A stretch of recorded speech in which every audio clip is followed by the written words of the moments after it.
তিনি ছিলেন মধ্যম আকৃতির সুঠাম দেহের অধিকারী একটি মানুষ। তার চুলগুলো ছিল ঘাড় পর্যন্ত প্রলম্বিত, হালকা হালকা কোঁকড়ানো। তিনি যখন চুলের ভিতরে তৈল দিয়ে আছড়াতেন মনে হতো মৃদুমন্দ ঢেউ দেখা যায়। তার কপাল ছিল চওড়া, ভ্রুগুলো ছিল জোড়া ভ্রু, ধনুকের মতো বাঁকা।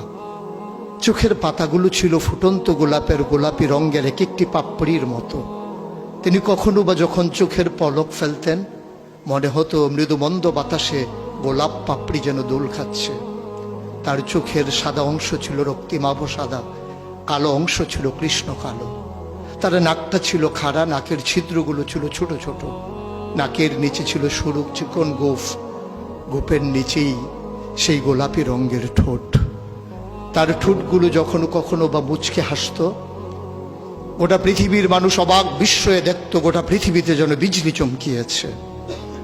তিনি কখনো বা যখন এই রাস্তা দিয়ে হেঁটে যেতেন, 1 মাস পরেও কখনো যখন সাহাবা হাঁটতেন তার গায়ের জান্নাতি গন্ধ তারা পেতেন।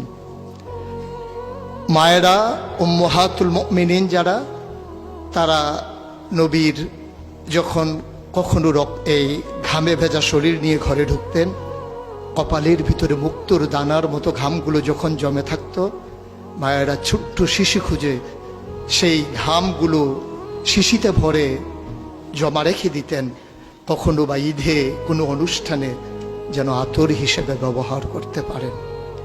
এই সুরত ধারণ করা কোনো মানুষের সাধ্যর বাইরে। কখনোই কোনো মানুষ এই সুরত ধারণ করতে পারবে না চেষ্টা করলেই।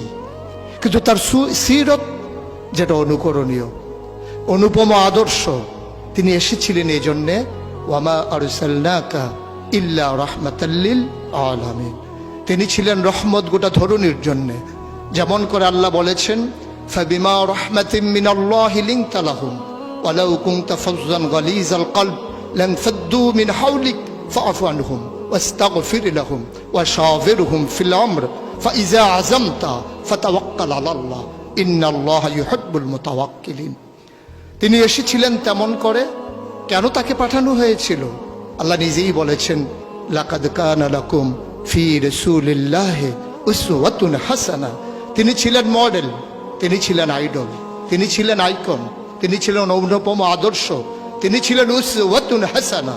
তিনি গোটা মানব জাতির জন্য সকাল থেকে সন্ধ্যা, রান্নাঘর থেকে সংসদ ভবন, তার জীবনের ব্যক্তি জীবন, পারিবারিক জীবন, সমাজ জীবন, রাষ্ট্রীয় জীবন, অর্থনৈতিক জীবন, ইন্টারন্যাশনাল রিলেশন, সকল ক্ষেত্রে তিনি ছিলেন আদর্শ, তিনি ছিলেন মডেল, তিনি ছিলেন আইকন।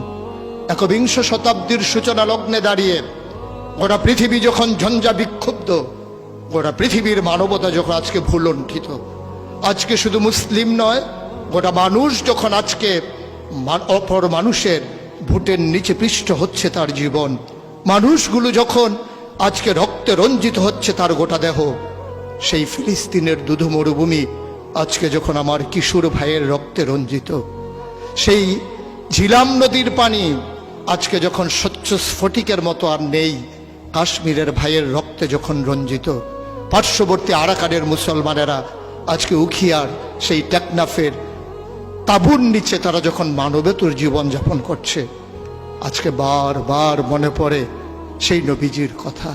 তিনি যদি আজকে আসতেন কোনো একটা ভূখণ্ডে, আমরা যদি দৌড়ে দৌড়ে তার কাছে যেতে পারতাম, গোটা মানবতা যদি বলতে পারতাম মুক্তি চাই, স্বাধীনতা চাই, ভোটের নিচ থেকে জীবন চাই, তিনি হয়তো আঁকড়ে ধরে বলতেন এখানেই শান্তি, চলে এসো উদখুলু ফিস সিলমে কাফা, তাহলেই তোমাদের জন্য প্রশান্তি, তাহলেই তোমাদের জন্য মৃত্যুর, স্বাভাবিক মৃত্যুর গ্যারান্টি।